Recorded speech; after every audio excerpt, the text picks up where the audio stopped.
Hello and welcome back to the UCLA Housing Voice podcast. We are on episode number 5.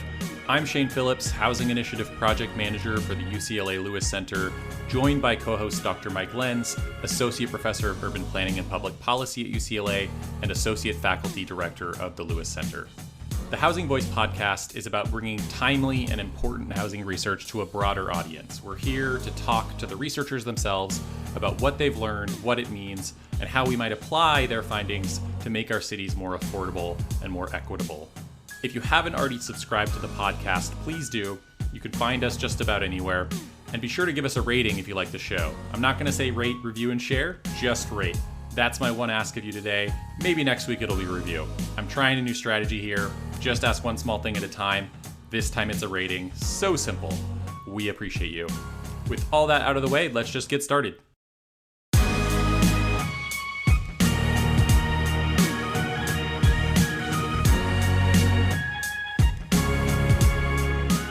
Today we're joined by Dr. Evan Mast. Evan got his PhD in economics from Stanford and currently works as a staff economist for the Upjohn Institute for Employment Research, headquartered in Kalamazoo, Michigan. Evan has worked on a couple of really fascinating papers that fit into a fast-growing body of research on how market rate housing development impacts the housing market at a neighborhood level. So thank you very much for joining us to talk about your work today, Evan. Yeah, thanks for having me on. This is fun to get to see you guys and, fill some of that void that we are missing from not having conferences. Yeah, and we've got, as always, Dr. Mike Lenz with us, another connection to the Midwest here. Hi, Mike. Hello, Shane and Evan and listeners everywhere. So to start off, Evan, can you tell us a little bit about your background? I'll admit, I wasn't familiar with the Upjohn Institute before reading your work, so I'm curious how an employment research institute ended up working on housing. Yeah, so I'm an urban economist. So I do some stuff besides housing. I'm kind of interested in all sorts of things about, cities and how they grow and decline. How do they attract businesses? How do taxes play into this? How does municipal governance, affect various things? And the Upjohn Institute does a lot of work on regional economics and local policy. That's sort of something that it focuses on in addition to employment. The thought is, we're out in Michigan, so let's try to do state and local stuff. Right. And not compete with DC on federal stuff. So, yeah, I think I fit in pretty well to that wing of the Institute. But yeah, I'm not doing unemployment insurance or kind of what you might think from the name of the organization. Gotcha. And before we talk about your papers, I'm going to take my own prerogative here and give a little background and just start. So these papers are about market rate housing development, what the impacts are at the neighborhood level. So we should start with just what we mean by market rate housing for anyone that's not already clear for. When we talk about market rate housing, we're talking about housing that is rented or sold at whatever price people are willing to pay. So that's in contrast to income restricted housing, what we sometimes call affordable housing, that sets a ceiling on how much rent can be charged and how much a household can earn to be eligible to live in it. And as a general rule, market rate housing is built for profit and without subsidies, and affordable housing is built by nonprofits with public subsidies. And because the cost of land and construction is very high in places like LA, both market rate and affordable housing are really expensive to build. But because market rate housing doesn't receive any subsidies, it has to charge quite a bit to turn a profit. And we have a lot of very strong evidence based on decades of research that building housing helps keep prices under control at a metropolitan level, at a regional level, even if that housing is relatively expensive market rate housing. If there's a lot of demand to live in the metro area and we don't build enough housing there, we end up with a growing number of people and dollars chasing too few homes. And the people willing to pay the most are the ones who get to stay. Prices rise as a result. Before I continue, because I have even more to say, unfortunately, Evan or Mike, anything you want to add to what I said so far? Sounds like a good summary to me. Cool. Yeah, I mean, housing markets are regional, right? And so it's fine and great that we have a lot of evidence that, building more at that regional scale has positive effects on affordability.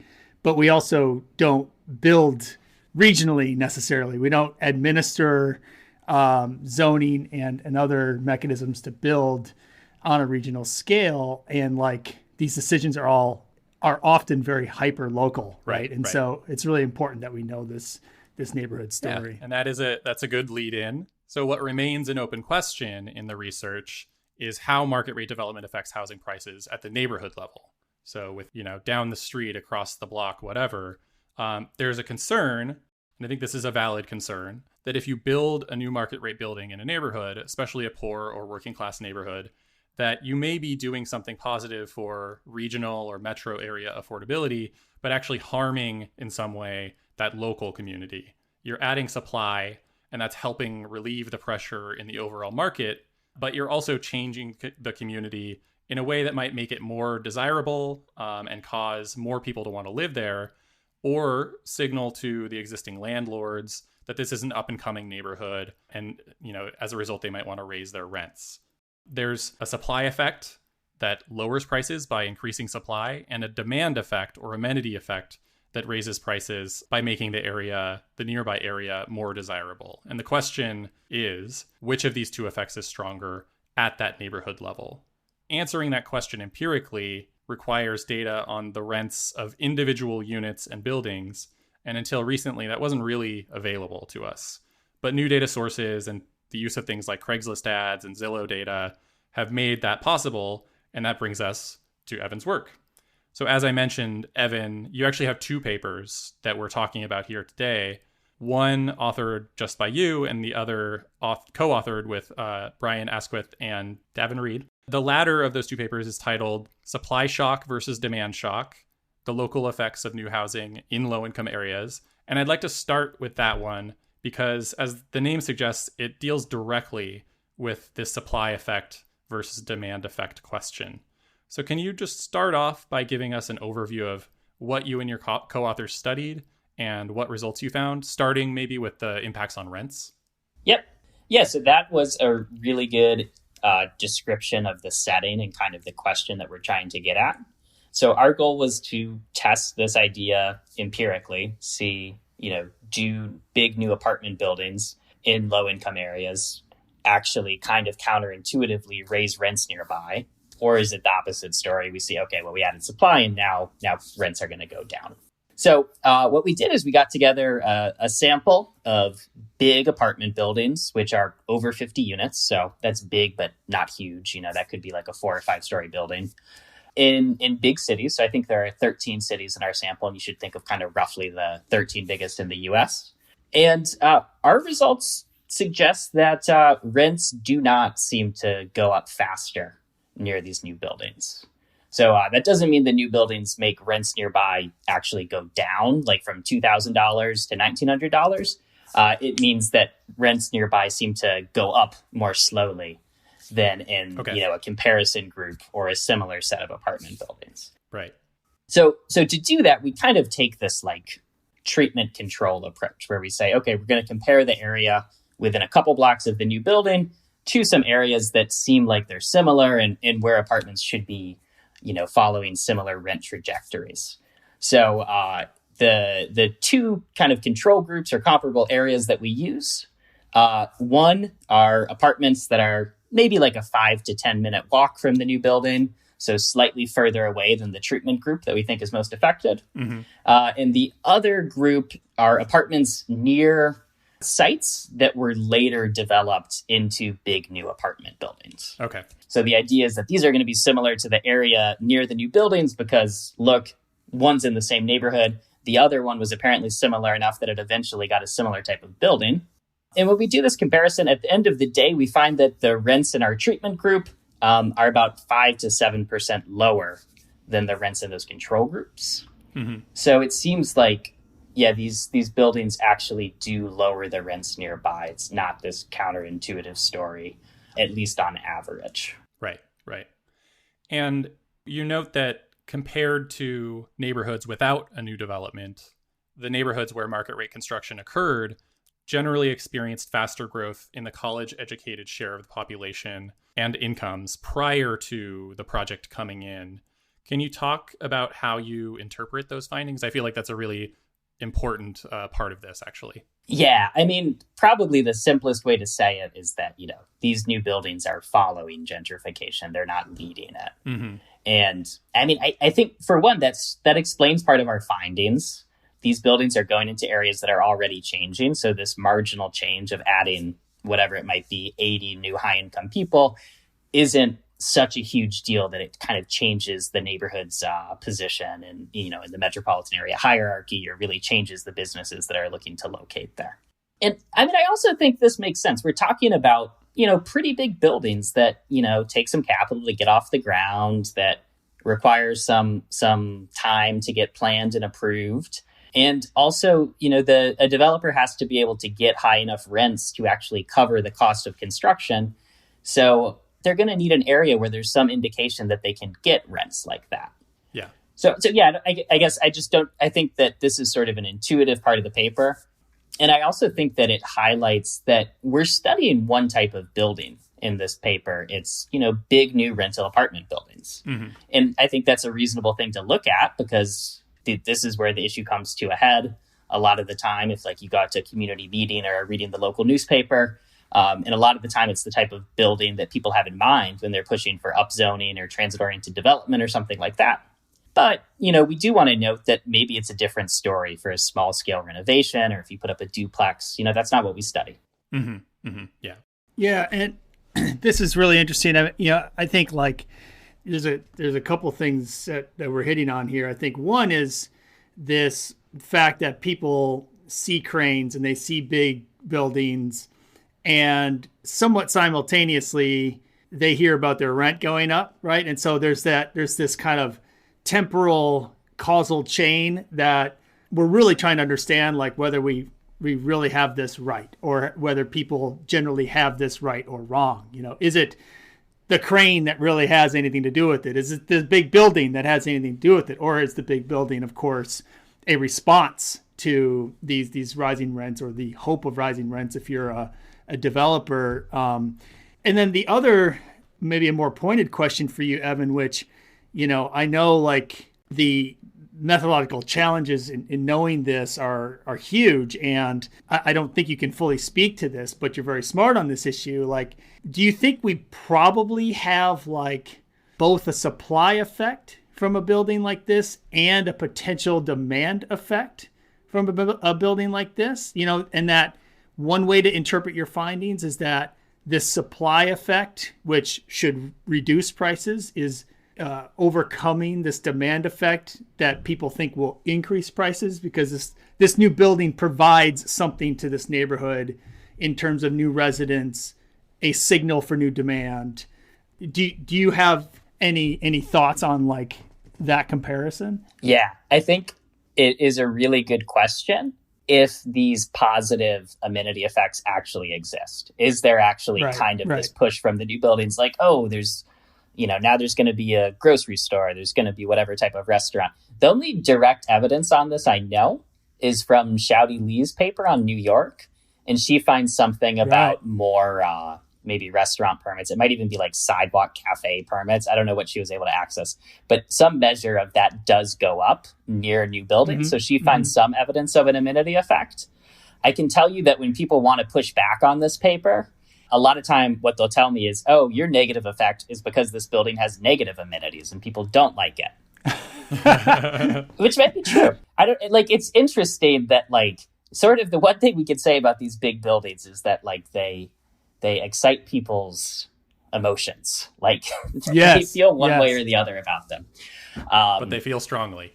Yeah. And I mean, to some extent, I don't know. I guess if there were, a lot of rich people hankering to move to the area near a big new building, you might expect to see more excitement about this type of building when it's proposed in a high income area. Mm-hmm. So all that's to say is I agree. It's an empirical question, and I'd be interested to hear more research on that particular angle.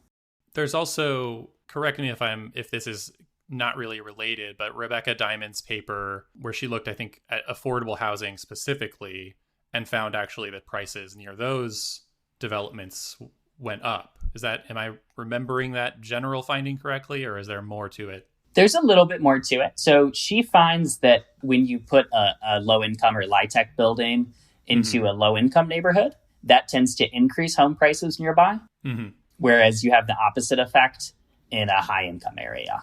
Gotcha. Interesting. Since we've now brought up Xiaodi Li, this is the second NYU Furman Center graduate that we've discussed in addition to Davin Reed.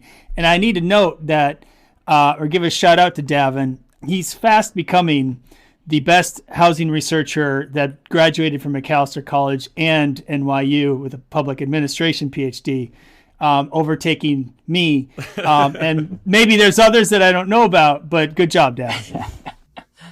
There's one other element of this paper that I think, there's several, but one that we haven't actually talked about, but it's in the title, is that you're looking at low-income areas. Can you tell us a little bit more about that aspect of this, just how you're specifically looking at the effects in these communities? Yeah. So I think I don't know if I still have this weakness, but 3 years ago when I was coming up with these papers, I think it was sort of a weakness that I was really like directly responding to the public debate. So, and I was like, okay, this debate is about low income areas. That's what I want to write about. I share that weakness. So that's most of what I do. Right. So that's why I started off working on it. I do think that this amenity mechanism is more plausible in low income areas than high income areas, because you can just sort of see this argument like, oh, this purchasing power comes in. There's just more gross income in the neighborhood. And now like someone's going to set up a business that can take advantage of that income. And it's going to be this snowball effect. So that's why I decided to focus on that. I mean, I think that a really interesting thing to do, and I don't know how to do it, would be to identify really precisely like the types of places where you would expect a new building to actually raise rents. I don't think it would actually correspond exactly to low income areas. I think it would have a lot to do with like buildings that are somehow kind of changing like the physical form of a city. Like imagine there's a railway viaduct between, you know, a wealthy neighborhood and a working class neighborhood, and like some new buildings coming along that and kind of like span that divide. And now like you've breached the duct and you can bleed over into this new area. Like that stuff sounds even more plausible to me than this idea of just increased purchasing power. I don't know exactly how to get at that in a systematic way. I can point to things where I think it's happened, but I don't know how to do it in general.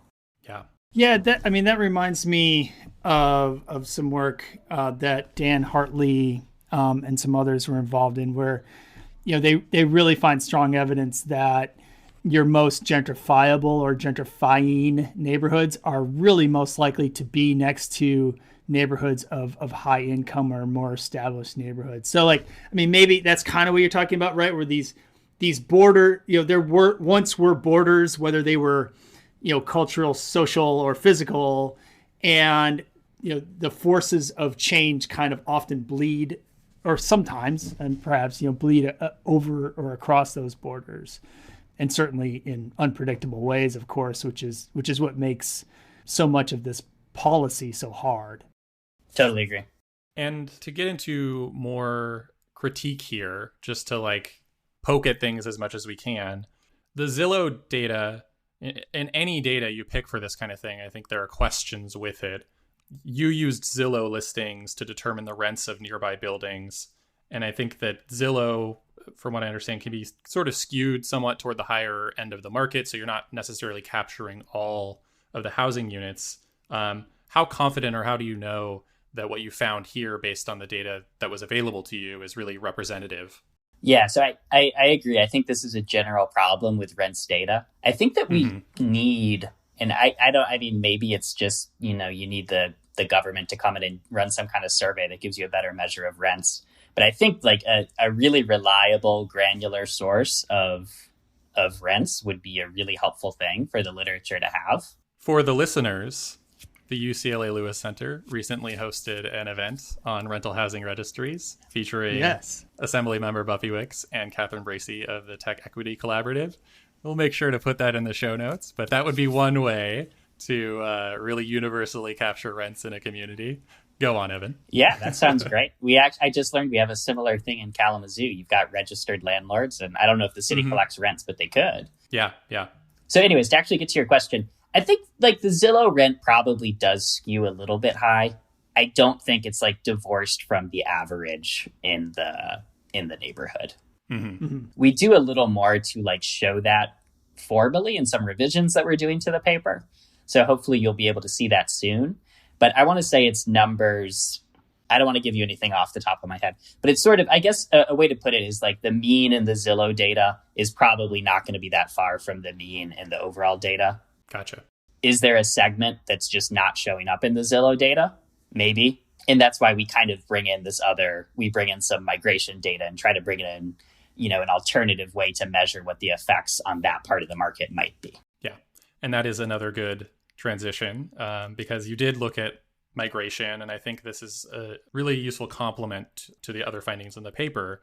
So what you found was that in addition to these rent effects, where new development occurred, the people who moved within 250 meters of the new building into some older existing housing, they came from slightly lower income neighborhoods than the people who moved into homes 250 to 600 meters away. So that control area. And so this seems to support the idea that the new developments are lowering nearby rents. So it's complementary in that sense. And the reason I think is the people moving into those nearby buildings are coming from lower income neighborhoods. So it just kind of naturally follows. Am I understanding that aspect of this correctly? Yep. That was the idea of it. One thing was just to use another measure, use another data source to see if something's changing. And the other benefit to the migration data is that we can sort of directly access the cheaper segment of the market. What do you mean by that?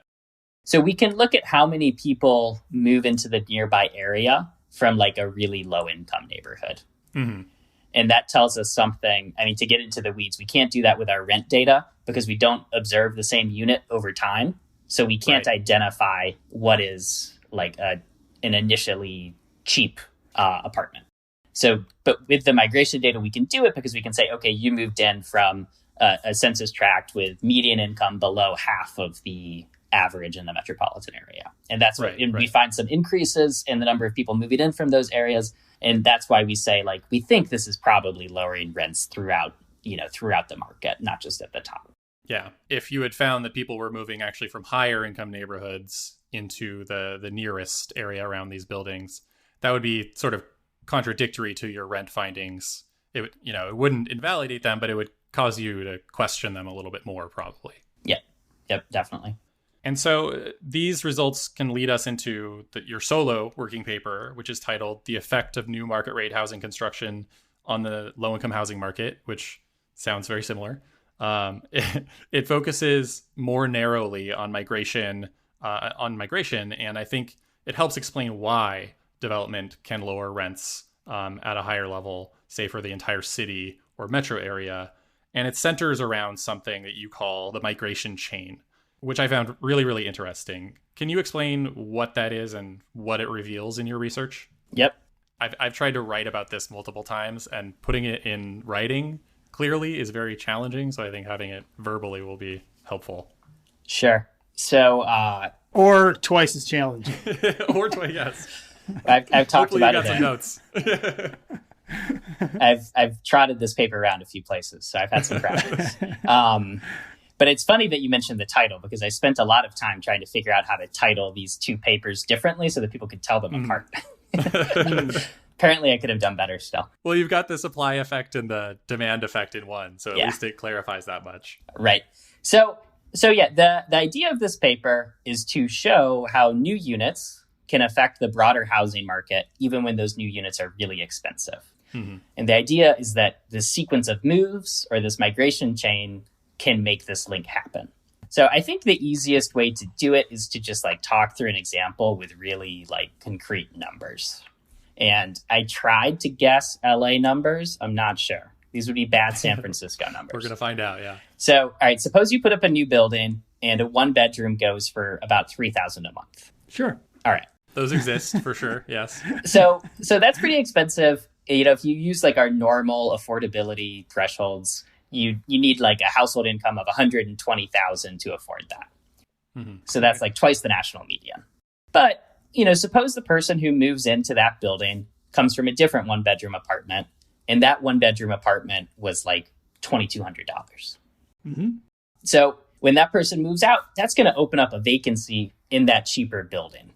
the two things that might do, one, it just created a vacancy at that $2,200 price point. So that's nice. Someone could move in and take that.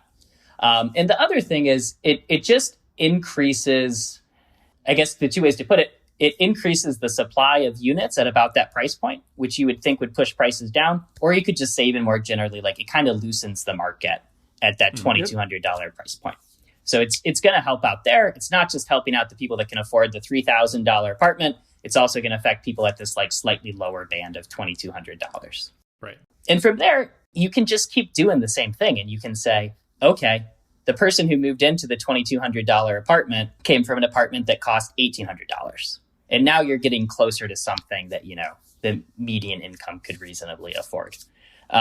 And, you keep iterating still and you say, okay, where does this chain go? Does it eventually reach places that are actually, like in the bottom quartile of the MSA rents or something like that?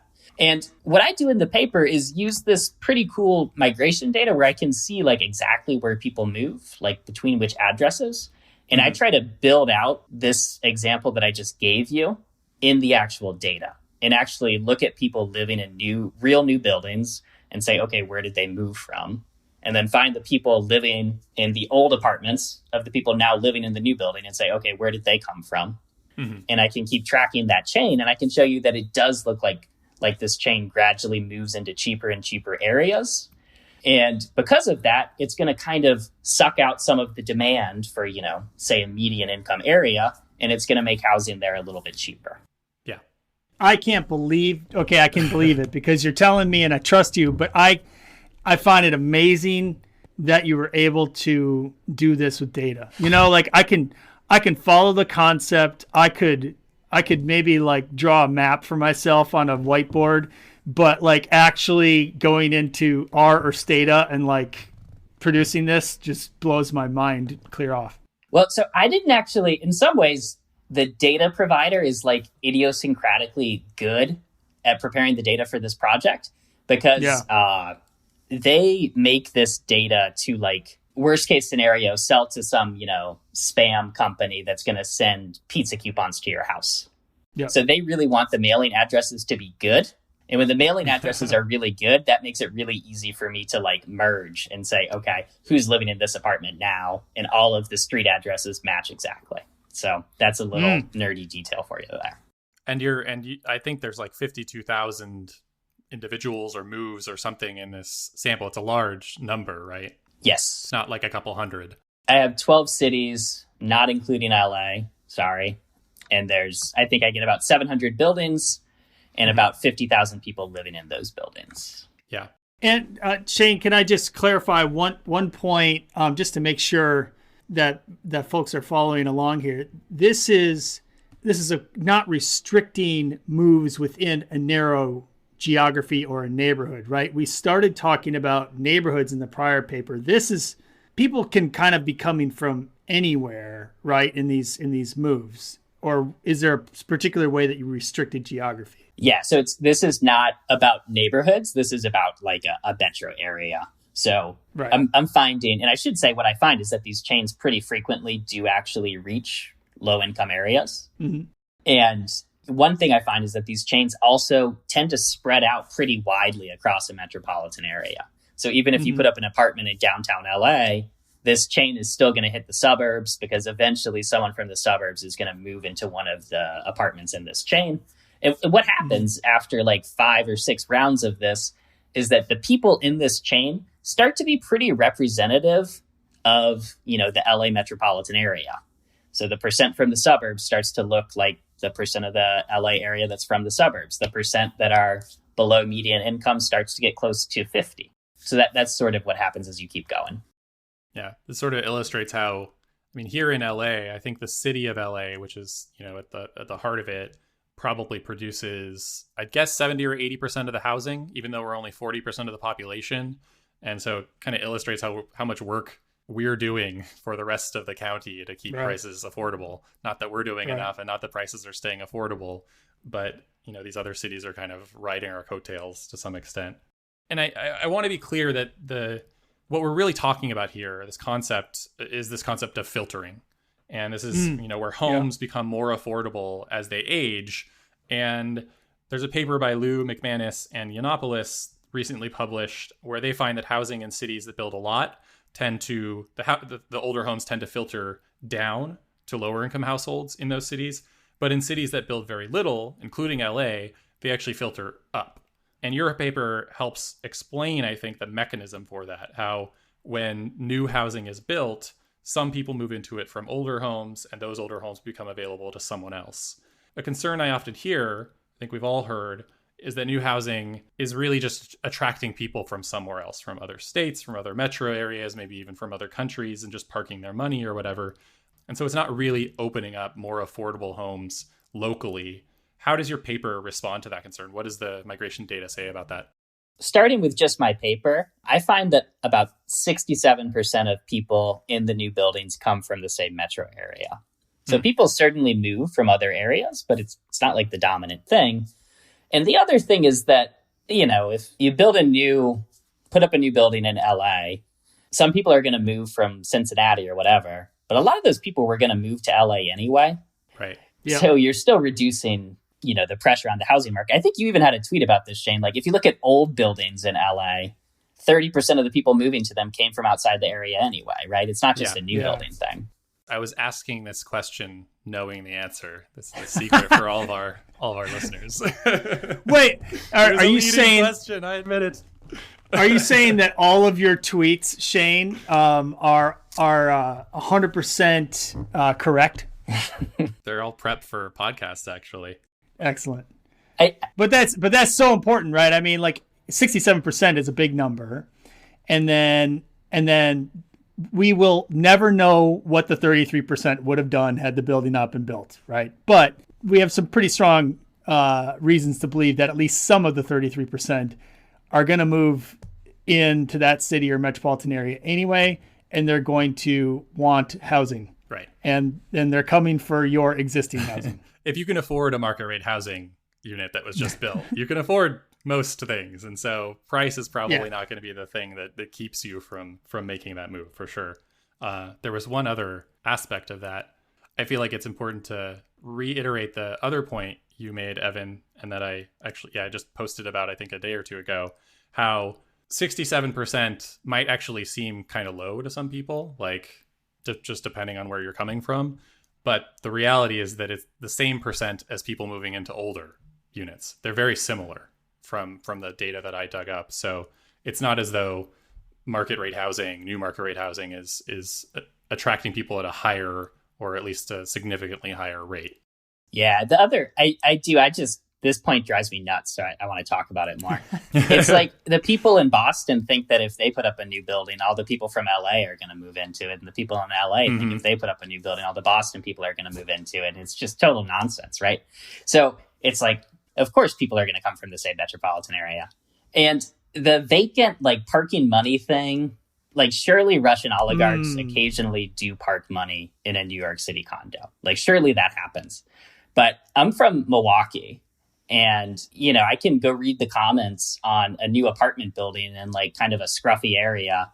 And people will be like, oh, these are just going to be vacant investor units. And I'm like, well, first of all, this is a rental building. And wow. Yeah. Second of all, like the oligarchs don't want a pied-a-terre in, Milwaukee. Like No. It's just become this really dominant thing. And it's because those buildings on Billionaires Row are really tall. Like that's the reason it's so salient in people's minds, but it's like it's just not a big thing. Yeah. Yeah. I feel exactly the same. I'm constantly making that point about people are going to move where they're going to move. And the idea that the fact that a city built this new shiny building is going to be the thing that causes me to move there. Like that's what I'm looking for first and foremost, as opposed to I just got accepted into a new school or got a new job. And, after making that decision or being pretty sure I'm going to move, then I look for housing. It's usually, I think, one of the later steps in the process as opposed to the first step. Yeah, I totally agree. The one caveat I will say, and I sort of try to deal with this in my paper a little bit, is, if you built enough housing in San Francisco that all of a sudden San Francisco had prices that looked like Chicago, you probably would see more people move there. Oh, yeah. So there's sort of this tension between like, definitely like this one new building that you're fighting over is not going to do this. If you totally reform San Francisco, you probably would get some more people there. That would eat up some of the benefits. But in order to actually attract those new people, it also has to mean that the prices did go down enough to attract them. Mm-hmm. Yeah, which is good. Right. So you're hopefully we can see that a lot of people would benefit from that reduction in prices. And then I think, speaking specifically to like what a lot of people in San Francisco probably worry about these days on housing is that you would stop a lot of people from leaving the metropolitan area because housing is becoming so expensive. Certainly there's a big problem, or there's a hesitancy for a lot of people to want to move there, even if they get a great job because of housing costs. But then, we know that there's a lot of people that are leaving the metropolitan area or having to leave San Francisco to move to more far-flung places in the metropolitan area. And that, of course, itself is like this big displacement problem, which I think motivates a lot of where we started this conversation about what happens at the neighborhood level and in terms of questions of gentrification and rent growth. Totally. Not to drag this out too far, but I feel like we're all feeling this topic. And one more thing. Yeah. Well, so Evan, you're an economist, so I probably don't even need to ask how you feel about rent control, but I'm pretty pro rent stabilization, at least. And I feel like this is something that's often overlooked too, is that, if you like the effects of rent stabilization, one of which is that people are not forced away by rising prices, relative to a status quo where that didn't exist, it means you're holding on to more people, and presumably basically the same number of people still want to move there. And so you have to make room for those people because you don't have these other ones leaving. And so, it's whatever your feelings on rent stabilization, if you do support it, you kind of have to support more housing too if you want to accommodate the people who want to move here for any reason, or even just form their own household. I think that's an overlooked aspect of all of this, that a lot of the growth happening in cities is just people being born here and eventually wanting to create their own household. It's not all people coming from New York and, St. Paul. Yeah. Those two cities. It's funny, the Kalamazoo housing market is very different than the San Francisco housing market. But I've been working with, various people that do housing services in Kalamazoo, and, they're trying to help people use vouchers or help people use various rent assistance to get a rental unit. And I think because that area is just small, it's maybe 200,000 people in the county, you can sort of like see the big picture a little more. And, these housing, I don't want to call them housing providers because I feel like that's like our landlord joke word now. The social service providers like very much see like, look, you can dump more money into these programs, but the problem right now is we don't have enough units to get these people into them. Like they might be able to cover the price of it, but we just don't have the supply. So like we do need to build rental units. And I think in bigger cities, sometimes it's like so hard to feel like you have a handle, on the housing market and the whole thing to really see that. Because a lot of things are going to show up on Zillow. Whereas in a small city like Kalamazoo, you might actually like scroll through the possible listings on like 2 pages or something, and it becomes much more apparent. Right. Mm-hmm. And a question I think I want to make more of a standard for all of our interviews here is, what do you think is the most legitimate criticism of, either both of these papers, either one? Maybe we already covered it, but I feel like it's important to address the critiques because there's always, good ones to respond to. Totally. So with this migration chain paper that we just talked about, I think Mike kind of alluded to the critique. Take, for example, the 33% of people that moved from another metro area to the building in LA. We're never going to know what they would have done if you didn't put up that building. And that critique applies throughout when you trace out one of these chains, because you can say, okay, someone moved to the $3,000 a month unit from the $2,000 a month unit, but maybe they would have done that anyway, even if we hadn't built the new building. And I try to do a few things to take care of that, but they're all kind of like, we're never going to know. So I'm sort of like taking guesses and trying to say, here's an upper bound. Here's the highest I think this rate of new household formation could be. Mm-hmm. So I try to be clear about those caveats in the paper. On the paper about like the neighborhood effects of new housing, I mean, I think really generally it's a quasi experiment. It's happening out there in the wild. You're sort of like drawing circles on maps. There's a lot going on. It's in a big, messy city. So it's just, there's kind of a limit in my mind to like how, none of these studies is going to be perfect. So I'm happy a lot of people are working on this question now. And the other thing is that this paper concerns, these pretty big rental apartment buildings. And I don't think you should apply it to like building a new duplex or renovating something. I think that's different and should be thought about differently. Yeah, and I actually want to go back. I'm sorry, I just remembered. Anytime we talk about this kind of stuff, people will sometimes want to assume the worst intentions with, what the takeaway is. And I just want to read an entire paragraph of your first paper here to make it clear that you're actually thinking about the context, and it's not just like build market rate housing anywhere or under any circumstance and it will be good. And so what you and your co-authors say on this is you lead with talking about the impacts of market rate construction, but then you say, quote, however, there are a few reasons for caution. First, our findings are specific to the large market rate apartments and strong market cities that we study, and effects could differ for other types of housing or other areas if amenity effects depend on local context. Second, we are only able to follow outcomes for 3 years after building completion, though we provide evidence that longer run effects are likely similar to our estimates. Finally, and my note, I think this is the most important part, continuing the quote, the actual implementation of reforms that increase housing supply requires changing complicated zoning and land use regulations. Policymakers should keep in mind that the particulars of those changes could affect where housing is built, for example, in vacant lots or through demolition of existing affordable housing, end quote. But I think that's just really important that you're not saying tear down a 10-unit affordable building to replace it with a 14-unit market rate building. It matters, where you build, who is affected, all of these things matter. Presumably building in higher income neighborhoods will have fewer potential negative effects than lower. So just wanted to state that clearly. Mike, did you have anything to add?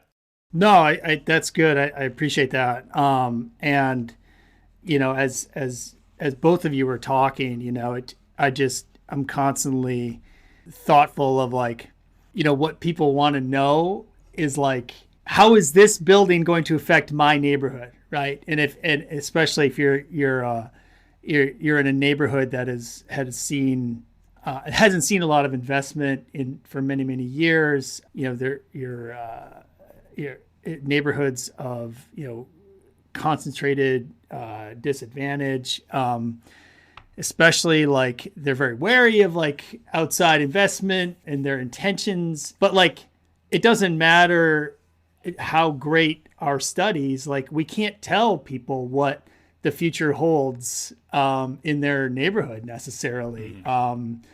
Almost no matter what happens, like as Evan pointed out, like there's a lot going on in these neighborhoods and these circles on the map that he draws, and these are just very messy processes at the end of the day, and we're studying usually like average effects, and this is amazing work that Evan and his colleagues have done, and we need more of it to have more and more context where we see these kinds of outcomes play out. Right. Yeah, totally. I mean, I think that's really important. And it's a benefit of the way the housing system is set up now. Well, I should say that the hyper-local nature of the housing system now can be good for addressing concerns like that. Because a lot of times the approval runs through, the local city council member or something like that. There's a lot of community stuff. That has drawbacks sometimes, but I think it's also good because people tend to be considering these things in context. Mm-hmm. We hope so. And so as we're closing up here, is there anything about these papers that we missed you want to address? No, I think you gave great summaries, and I'm happy to have the chance to talk about them a little more. Cool. Is there anywhere you'd like our listeners to go to read any of your other work or follow your, are you tweeting or anything? I don't tweet too much. I have a Twitter. I don't really tweet on it. Good for you. I do have, if you want to see my stuff, you can just Google me and go to my website, and I put my papers up on there. So they're pretty easy to find. Great. All right. Well, thank you so much for joining us today. This was really, really interesting. We appreciate having you on here. Great. Thank you for having me. Thanks, Evan. That's it for the UCLA Housing Voice podcast this time. Thank you again to Evan Mast and the Upjohn Institute for joining us for such a great conversation. We've got Evan and his co-authors' papers in the show notes, as well as a few other articles mentioned during our chat.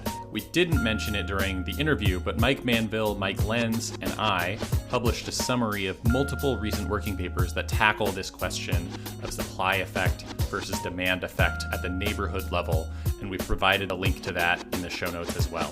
The UCLA Lewis Center is on Facebook and Twitter, and our website is lewis.ucla.edu. And Mike and I are on Twitter at MC_Lens and at Shane D. Phillips.